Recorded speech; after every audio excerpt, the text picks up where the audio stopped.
Amém, irmãos? A graça e a paz do Senhor Jesus. Boa noite. Falando sobre unidade, é o que eu irei ministrar hoje, irmãos. Poder da unidade. Nós precisamos entender de início, para que nós possamos termos revelação da vontade de Deus, é justamente conhecer o propósito eterno de Deus, né, para cada um de nós, não somente individualmente, mas coletivo. Ou seja, nós precisamos ter esse conhecimento, né, do propósito eterno de Deus. Então, para alguns são novos, para outros os irmãos já sabem, né? Mas eu quero poder repassar novamente para vocês a respeito do propósito eterno de Deus, para que nós possamos ruminar e termos essa compreensão, né, daquilo que Deus espera de nós. Amém? Então, irmãos, quando você lê em Gênesis, no capítulo 1, no verso 1, logo de cara, você já lê assim, que no princípio, né, Deus criou os céus e a terra. Ou seja, em um princípio, eu não sei a data específica, mas houve no princípio o começo de toda a criação. Então é isso que nós precisamos entender, que houve no princípio o começo de toda a criação. Mas o que nós precisamos também entender é que quando nós lemos João, o Evangelho, quando nós lemos João no capítulo 1, e você já pode abrir, né, o capítulo 1, quando você lê João no capítulo 1, do verso 1 ao 3, você vai entender que João ele está falando de um princípio bem antes da criação. João capítulo 1, do verso 1 ao 3. Vai dizer assim, que no princípio era o verbo, e o verbo estava com Deus, e o verbo era Deus. Ele estava no princípio com Deus. Todas as coisas foram feitas por ele, e sem ele nada do que foi feito se fez. Ou seja, é isso que nós precisamos entender, que o princípio no qual João está falando é um princípio bem antes do princípio de Gênesis, né? O nome Gênesis significa princípio, ou seja, ele está falando de um princípio onde houve uma criação. E João está falando de um princípio bem antes, né, do princípio da criação. E o que é que nós precisamos entender isso? É onde a gente vai entrar, né, termos esse entendimento, né, do propósito eterno de Deus, que antes de todas as coisas serem criadas, Deus ele já usa a palavra existir, mas, né, Deus não foi criado. Eu não sei usar outra palavra no momento, mas é justamente, né, Deus ele já habitava, né, já era alguém que já vivia na eternidade, né, já vivia no princípio. E aí o que é que nós podemos entender? Nós podemos entendermos isso de uma maneira errada. Então você vê que no princípio, antes de tudo ser criado, você imagina, nossa, Deus já vivia desde o princípio, já existia, eu vou usar essa palavra, né? Não é a melhor, mas vou usá-la. Deus já existia, e você imagina na sua mente, né, de que, nossa, então Deus era solitário. Isso não é uma verdade. Ou seja, Paulo, quando ele vai dizer que nós precisamos termos a nossa mente renovada por meio da palavra de Deus.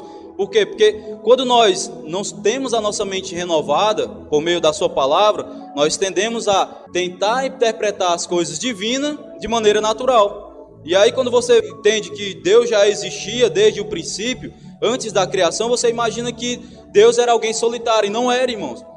Quando você começa a meditar e você começa a entender, Deus te dá a revelação, você começa a compreender de que Deus, ele é só um Deus, é claro, nós cremos que há somente um Deus, mas esse Deus, ele subsiste em três, ou seja, subsiste em três pessoas. Quem é? Pai, Filho e Espírito Santo. Então Deus não era alguém solitário. Mesmo nós crendo que só há um Deus, esse Deus ele vivia em harmonia com Deus Pai, Deus Filho e Deus Espírito Santo. Então é isso que nós precisamos entender, ou seja, que vida era que Deus estava vivendo, até hoje vive, é claro.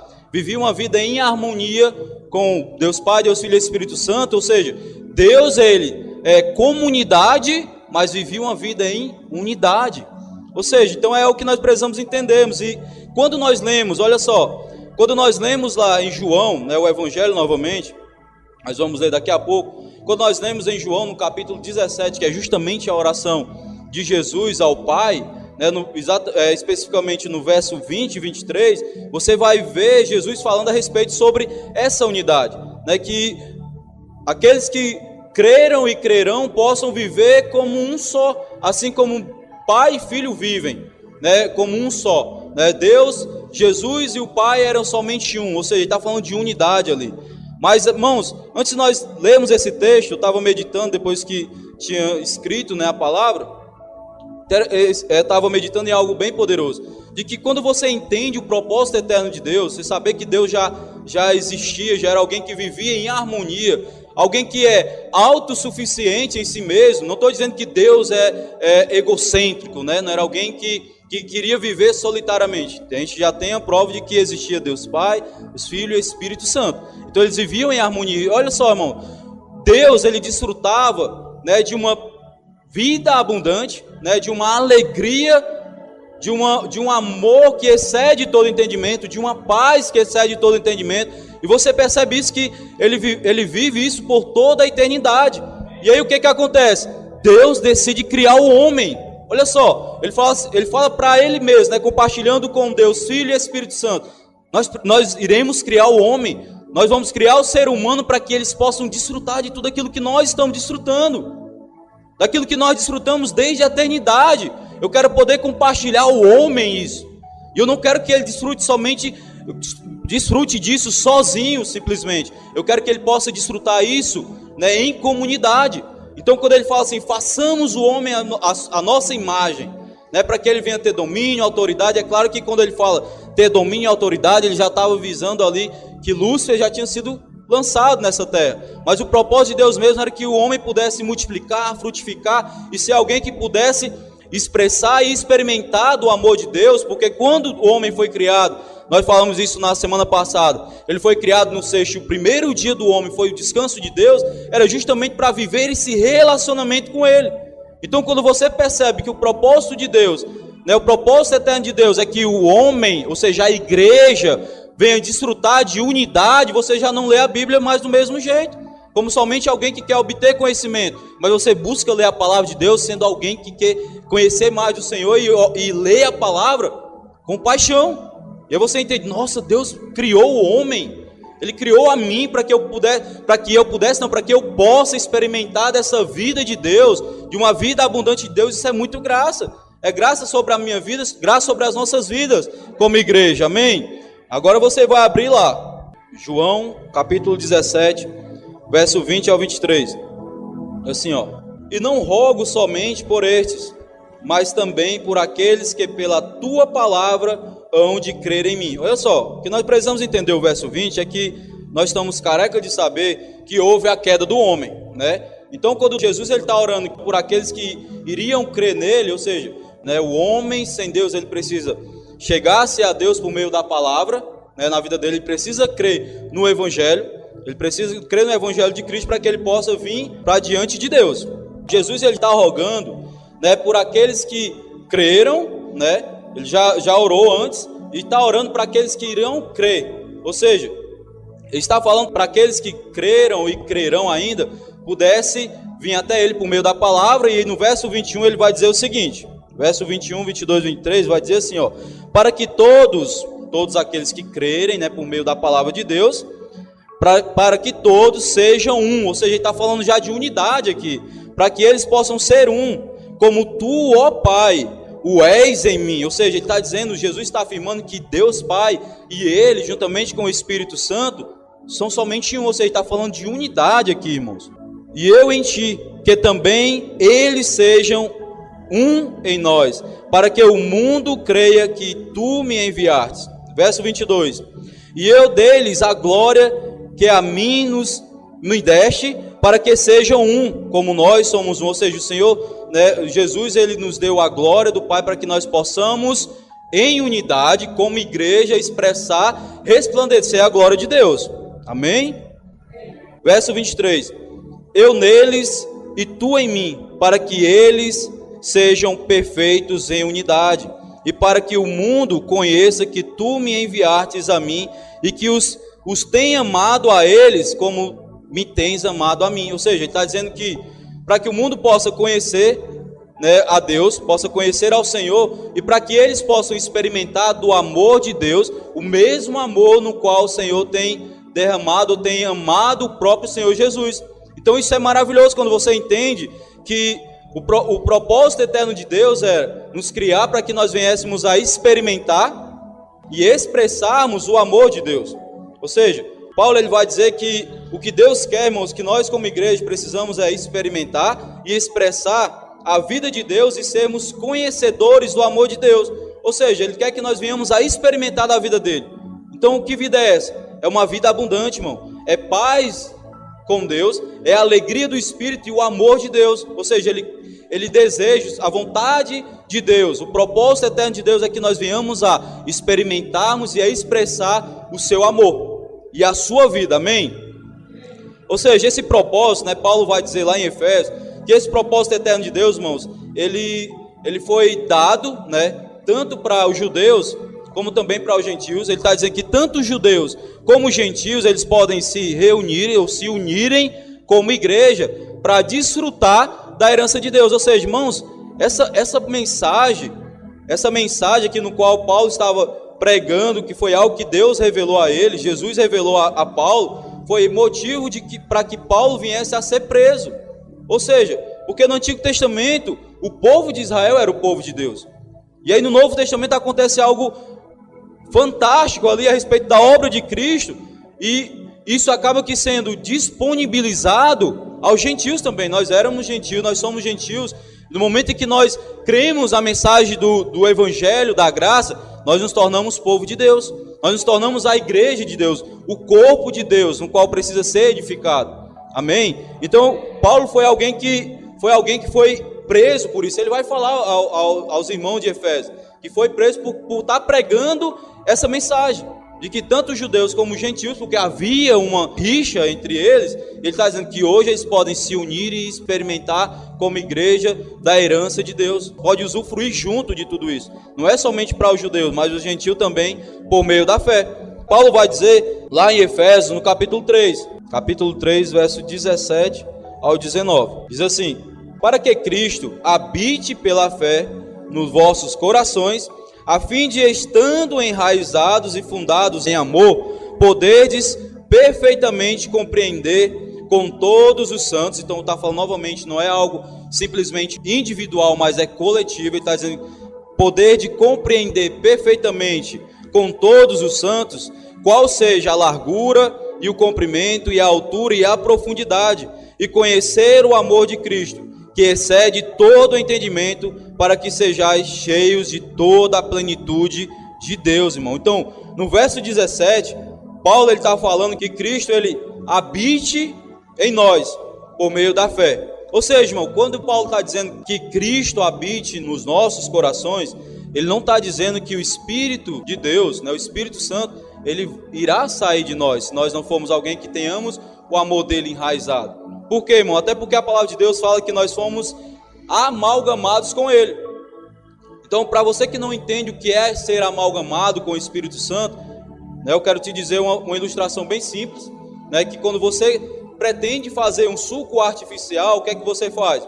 Você pega, claro, aquela embalagemzinha com o pó do suco, você pega a água e o açúcar, é claro, né, quem é mais light, só o suco mesmo, você mistura na água. E aí no momento que você decide tirar os ingredientes novamente, né, daquele suco que você fez, você não consegue mais. No momento que você coloca o pó e mistura com a água, não tem mais como você retirar o pozinho novamente e colocar na embalagem. Assim é o Espírito Santo conosco. No momento em que ele se uniu a nós, nós fomos amalgamados.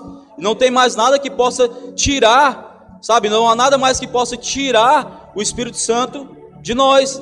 Então é isso que nós precisamos entender. Quando Paulo está falando que Cristo ele precisa habitar em nós, né, pela fé, ele não está falando que o Espírito Santo ele vai sair. Ele está falando, irmãos, que nós precisamos fazer com que Jesus fique à vontade em nós como a sua morada. É isso que ele está dizendo, que nós devemos fazer com que ele possa habitar nos nossos corações. Ou seja, então no verso 18 e 19, Paulo ele vai dizer também, irmão, que a partir disso, ou seja, a partir do momento em que nós enraizamos, né, o amor de Deus no nosso coração, nós podemos compreender. Ou seja, Paulo ele não está falando simplesmente de nós experimentarmos disso individualmente, mesmo sendo uma verdade também que nós individualmente precisamos enraizarmos o amor dele no nosso coração, para que nós possamos compreender, né, o comprimento, a largura, a altura e a profundidade do amor dele. Mas quando Paulo está falando isso, ele está avisando a igreja poder compreender o amor de Deus em unidade. É isso que ele está dizendo, que todos os santos possam, no momento em que tem o amor de Deus enraizado no nosso coração, no coração de cada um, possam compreender juntos o amor de Deus. Esse amor que excede todo o entendimento, irmão. E uma coisa eu quero te dizer, que não será algo que vai ser instantâneo. É algo que precisa ser contínuo. Ou seja, não é que no momento em que você se converteu, você vai compreender de imediato o amor de Deus. Não é isso. É algo que é contínuo, ou seja, a cada dia você vai compreendendo mais e mais do amor de Deus. A altura, comprimento, profundidade e largura do amor de Deus. Mais uma vez eu quero poder repetir que é algo que o Espírito Santo tem falado muito ao meu coração, irmão. Nós só conseguimos compreender esse amor no momento em que nós nos relacionamos com Ele por meio da oração e quando nós o conhecemos por meio da Sua palavra. Não tem como nós compreendermos o amor de Deus se nós não temos um relacionamento com Ele. Se nós não temos o hábito de sermos alguém que mergulhamos na Sua palavra. Não tem como nós compreendermos o amor de Deus, isso é uma realidade. Mas Paulo ele diz que nós devemos ser alguém que tenhamos o amor de Deus enraizado no nosso coração, para que nós venhamos a compreender o amor de Deus, esse amor que excede todo o entendimento. Por quê, irmão? Por que Paulo está pedindo para que nós venhamos a enraizar e a compreender esse amor de Deus em unidade? Sabe, o amor de Deus ele já foi derramado em nós. E o que Deus espera de nós como igreja, em unidade, não somente alguns, mas todos em unidade, possamos desfrutar, ou seja, desse amor. E que nós possamos sermos alguém, irmãos, que possamos cultivar o amor de Deus no nosso meio. Ou seja, que Deus espera que esse amor que foi derramado sobre cada um de nós, não tem ninguém aqui, a não ser que você não nasceu de novo, mas todos que nasceram de novo, teve o amor de Deus derramado sobre a sua vida.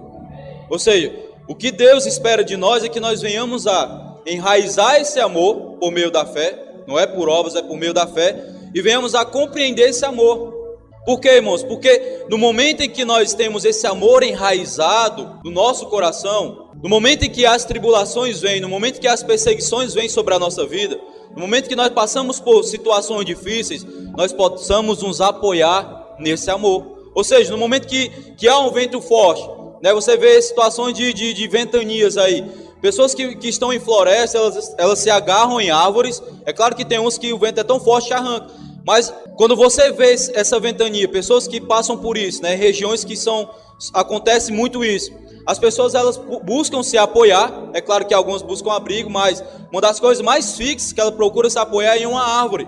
Por quê? Por conta da raiz dela. Por quê? Porque ela vê que no momento que ela percebe que essa raiz, essa árvore está fixa no chão por conta da sua raiz, ela pode confiar naquela árvore no qual ela pode se apoiar, é claro. Ou seja, quando você vê algo que está enraizado, você tem confiança em se apoiar naquilo no momento que vem situação difícil, ou seja, um vento forte. Assim é o amor de Deus. No momento em que esse amor está enraizado no seu coração, no momento que as tribulações e perseguições vêm, você consegue ter confiança, porque esse amor ele te traz isso. Por conta dele estar um amor firme ao seu coração. Ou seja, você vem as circunstâncias, vem a tribulação, vem a perseguição, e esse amor está firmado, está enraizado ao seu coração. É isso que Paulo escreve, é isso que Paulo fala para os Efésios a respeito do amor de Deus. Ele espera que nós possamos, como igreja, experimentar desse amor e ter o amor de Deus cultivado no nosso meio.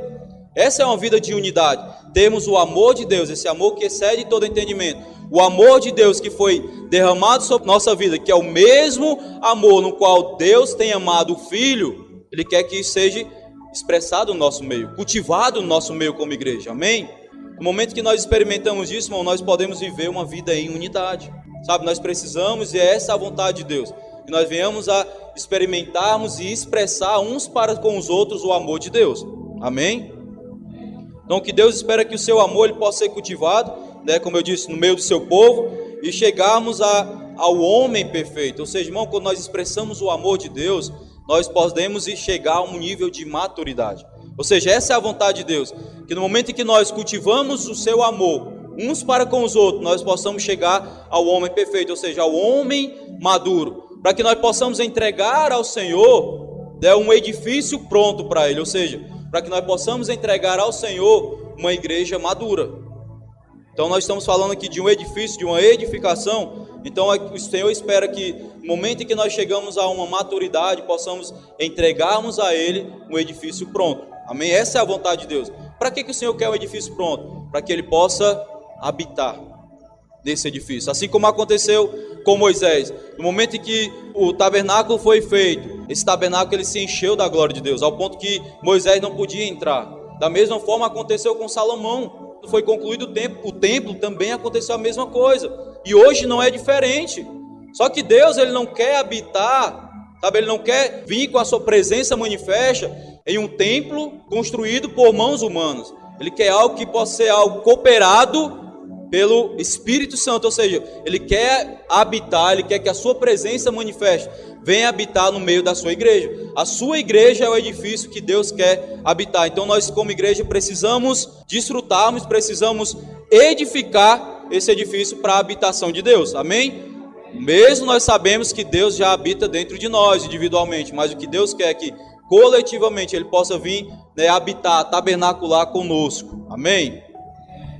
Então, irmãos, como é que nós podemos contribuir, cooperar, colaborar com esse aperfeiçoamento? É uma boa pergunta. E eu falar contribuir, colaborar e cooperar já é graça. Por quê? Porque nós entendemos no início da pregação que Deus ele é autossuficiente, ou seja, Ele não precisa de nós. Então isso já é graça, de Deus querer nos usarmos como seu instrumento para essa edificação. Então isso é graça, de nós sermos colaboradores com Deus para esse edifício. Então como é que nós podemos contribuir com Ele nesse aperfeiçoamento? Paulo também vai falar em Efésios, no capítulo 4, que nós devemos nos esforçarmos em unidade por meio do Espírito, possamos nos esforçar para estarmos cultivando essa unidade, por meio do Espírito Santo. E como? Sendo humildes, sendo pessoas mansas e longânimas uns para com os outros, suportando uns aos outros. Essa é a vontade de Deus. Essa é a forma que nós podemos cooperar com o Senhor. Sermos alguém que, por meio da unidade do Espírito Santo, porque nós sabemos que só há um Espírito aqui, só há o Espírito de Deus derramado sobre a nossa vida, e que nós precisamos expressarmos isso em humildade uns para com os outros, em mansidão, longanimidade e também sendo alguém que possamos suportar uns aos outros. Então, nós só vamos passar para o capítulo 4, nós já estamos abertos aí no capítulo 3, aí você vai ler isso no capítulo 4, olha só. Rogo-vos, pois eu, isso Paulo dizendo, o preso do Senhor, que andeis como é digno da vocação com que foste chamado, com toda a humildade e mansidão, com longanimidade, suportando-vos uns aos outros em amor. É justamente esse amor que Paulo, ele quer que toda a igreja possa compreender juntos. Em amor. Verso 3. Procurando guardar a unidade do Espírito pelo vínculo da paz. Olha só. Humildade, irmão, falar de humildade, mansidão e longanimidade, eles são características do fruto do Espírito. Ou seja, quando Paulo também vai falar em Gálatas a respeito de fruto, ele não está falando frutos, ele está falando de fruto do Espírito, que é o amor. Ou seja, aquilo que é alegria, gozo, que nós vamos ler em Gálatas capítulo 5, no verso 22, que diz assim, mas o fruto do Espírito é amor. Aí vem gozo, que é alegria, paz, longanimidade, benignidade, bondade, fé, mansidão e temperança. Ou seja, humildade, mansidão e longanimidade, irmãos, são características do Espírito. Então, o que é que Paulo está dizendo? Ele está dizendo assim, que nós, como igreja, precisamos nos esforçarmos de todos nós sermos guiados pelo Espírito Santo, para que nós venhamos a conservar a unidade. É isso que ele está dizendo, que todos nós, irmãos, sem exceção, se você é alguém que quer experimentar de um avivamento, você precisa ser alguém, primeiramente, cheio do Espírito Santo, guiado pelo Espírito Santo, para que possa haver unidade. Ou seja, ele está dizendo que nós precisamos, como igreja, todos, é claro que ele está falando isso para os Efésios, mas nós devemos aplicar isso na nossa vida, não é somente para os irmãos naquela época, mas para nós também hoje, que nós precisamos, irmãos, sermos todos guiados pelo Espírito Santo, para que nós possamos preservar a unidade. É isso que Paulo está dizendo. Então, Irmãos, sejam guiados pelo Espírito Santo para que vocês venham a ser, para que vocês possam preservar essa unidade por meio do Espírito Santo. Humildade e mansidão, como eu disse, é característica do Espírito, do fruto do Espírito. Ou seja, nós só podemos expressar humildade, mansidão e longanimidade, e possamos sermos alguém pacientes uns com os outros, se nós somos alguém cheio do Espírito Santo. Nós só podemos fazer isso quando nós somos homens e mulheres cheios do Espírito Santo. Então, no verso 3 de Efésios, Paulo ele ordena que nós devemos, irmãos, juntamente, sermos guiados pelo Espírito Santo. É isso que eu falei. Para que nós possamos viver em paz. Por isso que ele está dizendo: esforcem-se em unidade por meio do Espírito, para que vocês possam viver no vínculo da paz. Essa paz no qual Deus tem deixado para nós antes da sua partida. Ele está dizendo que no momento que nós somos guiados pelo Espírito, nós podemos viver em unidade como igreja e podemos vivermos em paz uns para com os outros. É isso que ele está dizendo. Então, o Senhor, a vontade de Deus, o propósito eterno de Deus é esse, irmão. Que nós venhamos vivermos uma vida em unidade, para que nós possamos expressar o amor de Deus, a vida de Deus, resplandecer a glória de Deus. Essa é a vontade do Pai. Então, lá em Gálatas, no capítulo 5, no verso 16 ao 17, irmão, Paulo ele também vai falar, no momento ele vai falar aos irmãos da igreja de Gálatas, ele vai falar de duas forças que lutam constantemente, diariamente, uma contra a outra, para que elas venham ter domínio sobre a nossa vida. Então Paulo ele vai falar em Gálatas, no capítulo 5, a respeito dessas duas forças. Que forças são essas? O Espírito Santo e a nossa carne. Eles são opostos uns com os outros, um com o outro. Eles estão lutando diariamente, constantemente, para vir ter domínio sobre a nossa vida. Para quê, irmãos?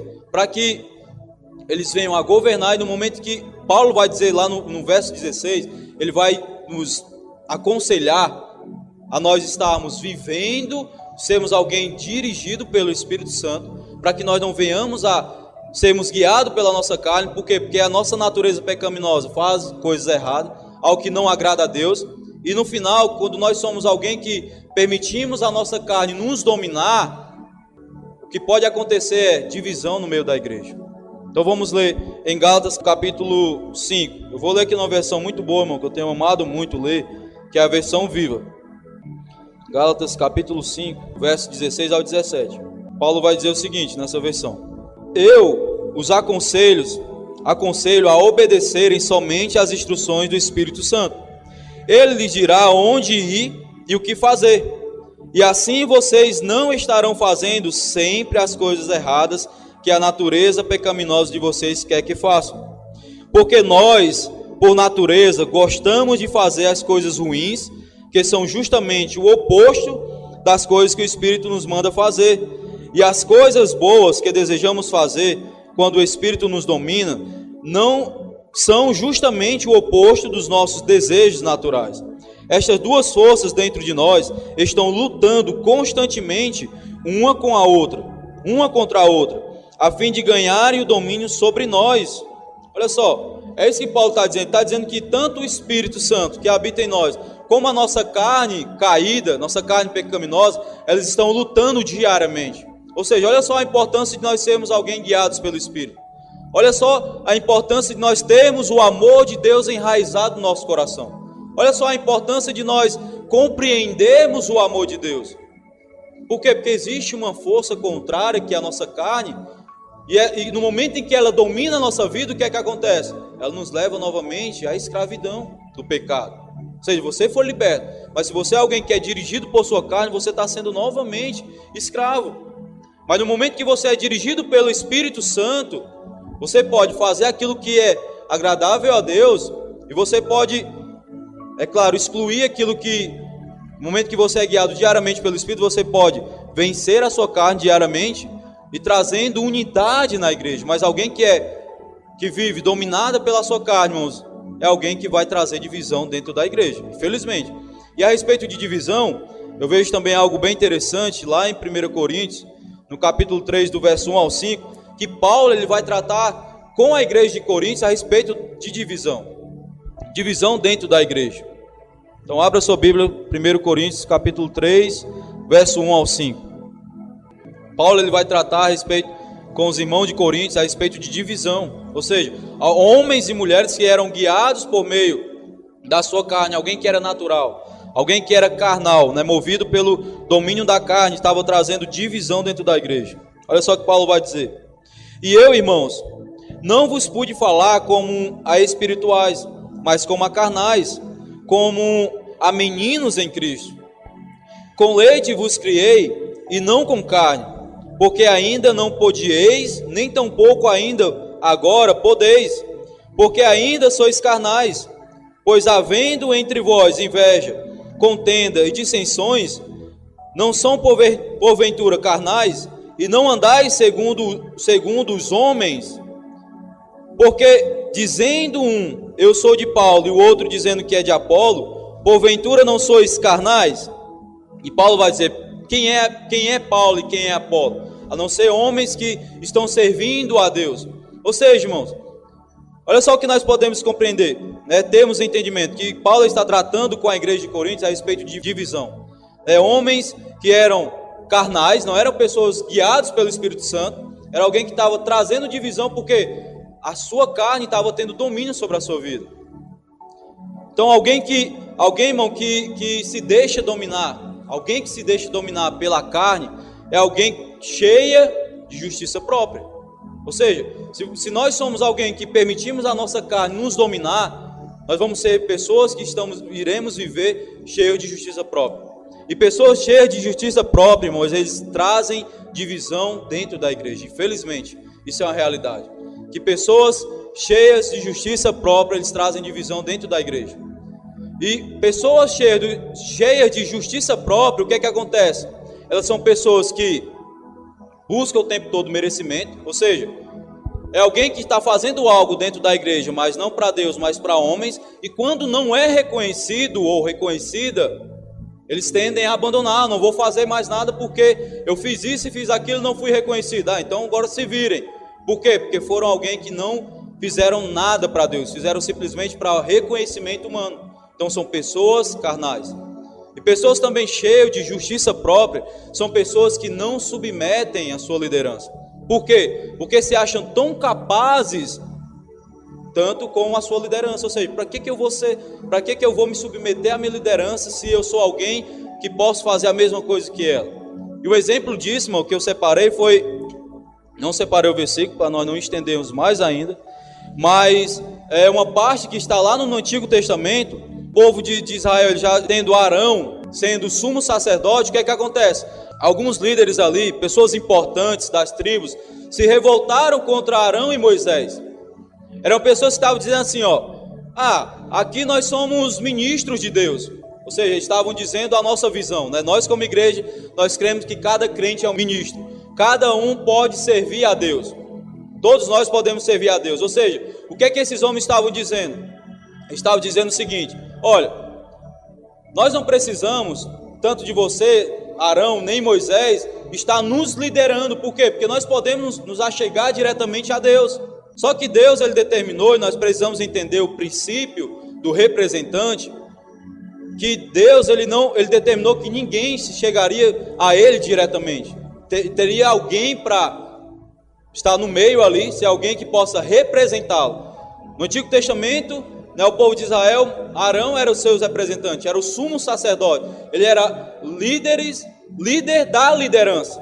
E hoje nós temos Jesus como nosso sumo sacerdote, ou seja, nós nos achegamos diante de Deus por meio de Cristo. Então foi algo que foi determinado por Deus. E aqueles homens se revoltaram. O que é que vocês querem se exaltar diante de nós? Se nós também podemos servir a Deus. E aí Moisés colocou diante de Deus essa situação. E aí o que é que acontece? Deus mandou que Moisés dissesse a cada liderança que viesse pegar uma vara, raspasse, uma vara que já estava morta, e que fizesse o teste, que no dia seguinte a vara que florescesse seria aquela no qual Deus tinha escolhido para ser a liderança ali. E no dia seguinte esses homens foram lá e foram olhar as varas, e a vara de Arão tinha sido a única que tinha florescido. Ou seja, Arão, ele não foi escolhido por homens, não foi alguém que foi determinado por Moisés simplesmente. Foi alguém que foi escolhido por Deus, constituído por Deus. Ou seja, A sua liderança não é alguém que é um super crente, não é alguém que é melhor do que você, mas é alguém que foi constituída por Deus. Irmãos, quando nós somos alguém que somos submissos, somos pessoas cheias do Espírito Santo, nós nos submetemos à nossa liderança. Por quê? Porque nós compreendemos que Deus, Ele sempre vai colocar irmãos mais velhos para cuidar de nós, pessoas mais velhas para estar nos exortando, consolando e motivando. Então, nós precisamos sermos submissos à nossa liderança, né? Nós possamos estarmos vencendo diariamente, por meio do Espírito, o domínio da carne, o desejo da carne. Por quê? Porque senão ela vai trazer divisão, tanto na sua vida como dentro da igreja. Não é essa a vontade de Deus, não é esse o propósito de Deus, não é o propósito eterno de Deus. E falando a respeito de edifício, irmãos, Pedro, né, ele vai nos chamar de pedras vivas, ou pedras que vivem. Lá em 1 Pedro, no capítulo 2, verso 5, Pedro vai dizer: vós também, como pedras vivas, sois edificado casa espiritual. Ele está dizendo que nós somos pedras vivas, ou seja, nós fazemos parte de uma edificação.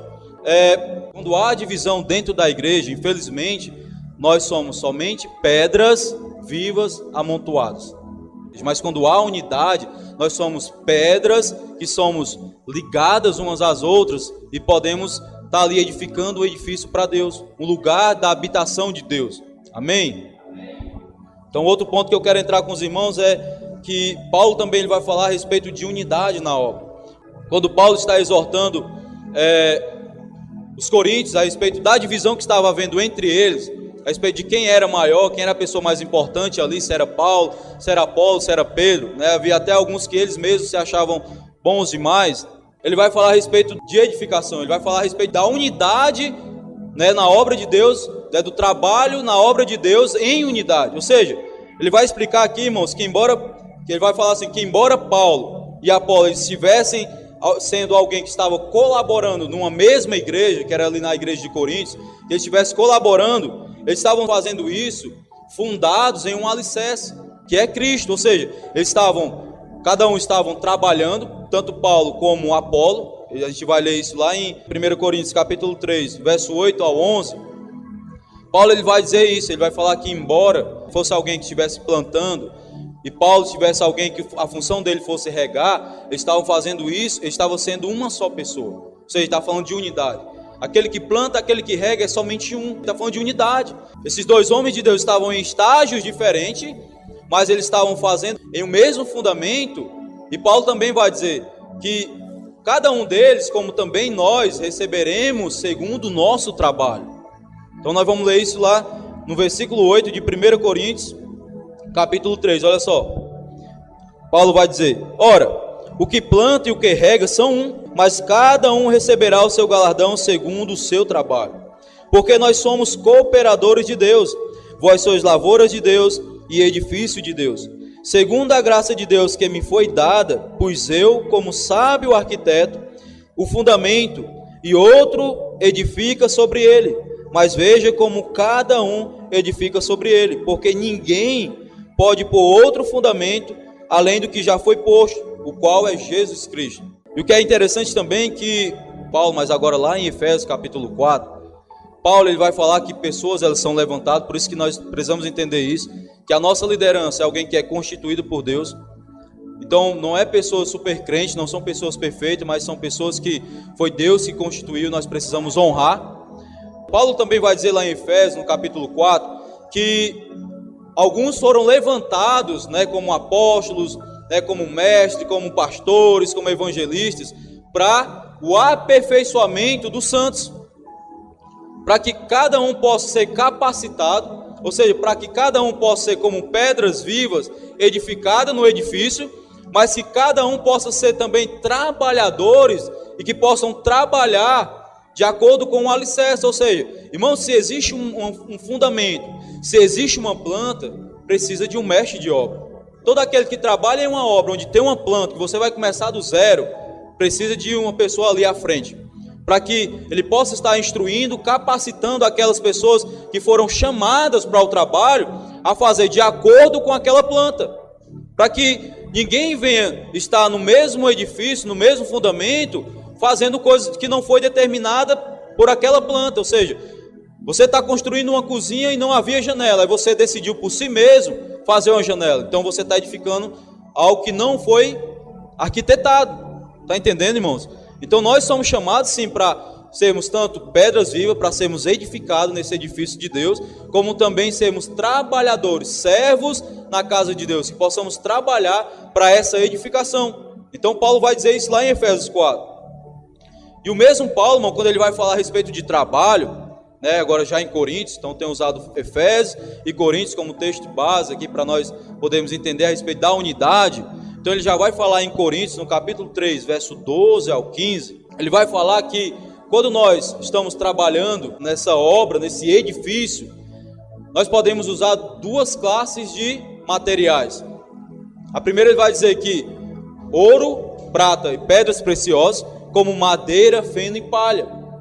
Nesse mesmo edifício, nesse mesmo fundamento, nesse mesmo alicerce. Vamos ver isso logo primeiramente lá em 1 Coríntios. Agora o verso 12 e 15, diz assim, ó: e se alguém sobre este fundamento formar um edifício de ouro, prata, pedras preciosas, madeira, feno e palha, a obra de cada um se manifestará.